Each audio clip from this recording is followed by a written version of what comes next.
ഈ പടക്കം ചീറ്റിപ്പോയെങ്കിൽ doctor P Jayaraj നമുക്ക് ഇന്നലെ അനിമോൻ പറഞ്ഞ വാക്കുകൾ കേൾക്കാം. അനിമോൻ വാട്സാപ്പ് സന്ദേശത്തിലൂടെ അനിമോന്റേതായി പുറത്തു വന്ന ആ സന്ദേശം നമുക്കൊന്നുകൂടി കേട്ടു നോക്കാം. കേട്ടു നോക്കിയിട്ട് ഇന്നത്തെ അനിമോന്റെ വിശദീകരണം കൂടി വെച്ച് നമുക്ക് നോക്കാം. കേൾപ്പിക്കും. അതാണല്ലോ ആരും കേൾക്കാതെ. ഇന്നലെ പറഞ്ഞ അവിടെ നിൽക്കട്ടെ. ഇന്നലെ പറഞ്ഞത് കേൾക്കാം. ഇന്നലെ പറഞ്ഞതാണല്ലോ ആരോപണം. ഇന്നലെ പറഞ്ഞതാണ് ആരോപണം. നിങ്ങൾക്കത് കേൾക്കാനുള്ള ധൈര്യം പോലും ആരോപണമേ ഇല്ല. വളച്ചൊടിക്കലും നാടകം കളിയും മാത്രമേ ഉള്ളൂ. കേട്ടതാണ്, അതുകൊണ്ടാണ് ഞാൻ പറഞ്ഞത്. ഇല്ല, നമുക്കതൊന്നുകൂടി കേൾക്കാം. PCR അതൊന്നുകൂടി പ്ലേ ചെയ്യൂ പ്ലീസ്. പ്രിയപ്പെട്ട FKH ഇടുക്കി ജില്ലാ മെമ്പേഴ്സിൻ്റെ ശ്രദ്ധയ്ക്ക് ഞാൻ FKH ഇടുക്കി ജില്ലാ പ്രസിഡന്റ് അനിമോൻ ജയകൃഷ്ണൻ അയ്യപ്പൻ നായർ. ഞാനിപ്പോൾ ഒരു വോയിസ് മെസ്സേജ് ഇടുന്നത് നമ്മുടെ എറണാകുളത്ത് എർണൈസൻസ് ഹോട്ടലിൽ നിന്നാണ്. ഇവിടെ നമ്മുടെ FKHയുടെ സ്റ്റേറ്റ് എക്സിക്യൂട്ടീവ് മീറ്റിംഗ് നടക്കുകയാണ്. അതിനകത്ത് പ്രസിഡന്റ് വളരെ കൃത്യമായിട്ട് പല കാര്യങ്ങളും പറഞ്ഞു. അതായത് പുതിയ പോളിസി ഇപ്പോൾ ഇലക്ഷൻ കഴിഞ്ഞാൽ ഉടനെ വരുന്നതാണ്. അതിനകത്ത് നമ്മളിപ്പോൾ 1-ാം തീയതി ഡ്രൈഡേ എടുത്തു കളയും.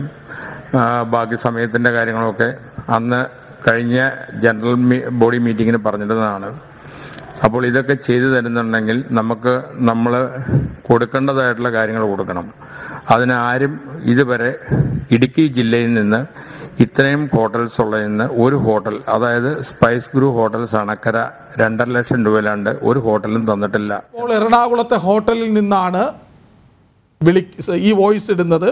എക്സിക്യൂട്ടീവ് മീറ്റിംഗ് നടക്കുന്നു. പുതിയ പോളിസി ഉടൻ വരും. ഡ്രൈ ഡേ എടുത്തു കളയുമെന്നാണ് പ്രസിഡന്റ് പറയുന്നത്. അപ്പോൾ ഡ്രൈ ഡേ എടുത്തു കളയും എന്നുള്ളത് ഇവിടെ ചർച്ച ചെയ്തിട്ടില്ലെന്നാണ് എക്സൈസ് മന്ത്രി പറയുന്നത്. പക്ഷെ അവരത് അറിഞ്ഞു. എങ്ങനെയാണെന്നറിയില്ല, ഏത് മാജിക് ആണെന്നറിയില്ല. ഇതൊക്കെ ചെയ്യാൻ കൊടുക്കേണ്ടി വരും. ഇത് ഏത് കെട്ടിട നിർമ്മാണത്തിനാണ്? ക്ലിഫ് ഹൗസ് ആയിരിക്കും.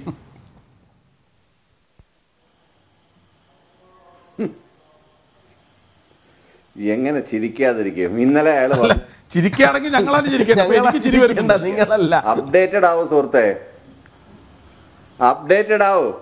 ഇതിന്റെ പുതിയ വർഷം ഇറങ്ങിയിട്ടുണ്ട്. അപ്ഡേറ്റഡാ.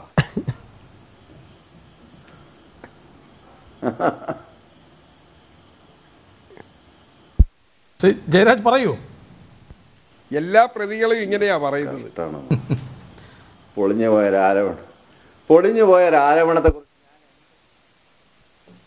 പൊളിഞ്ഞുപോയ ആരോപണത്തിനെ കുറിച്ച് ഒരു കാര്യവും പറയാനില്ലാത്തതിനെ കുറിച്ച് എന്താണ് ഇതിനെ കുറിച്ച് പറയേണ്ടത്? ഇത്ര നേരം എന്ന് ചർച്ച ചെയ്ത് കാള പറ്റുന്ന കേട്ടോണ്ട കയറെടുക്കുക മാത്രമല്ല, കയ്യിൽ എണ്ണയും തേച്ച് കറക്കാൻ ഇറങ്ങുന്നവരടുത്ത് ഞാൻ എന്ത് പറഞ്ഞു കൊടുക്കാനാണ്? അതാരായിരിക്കും?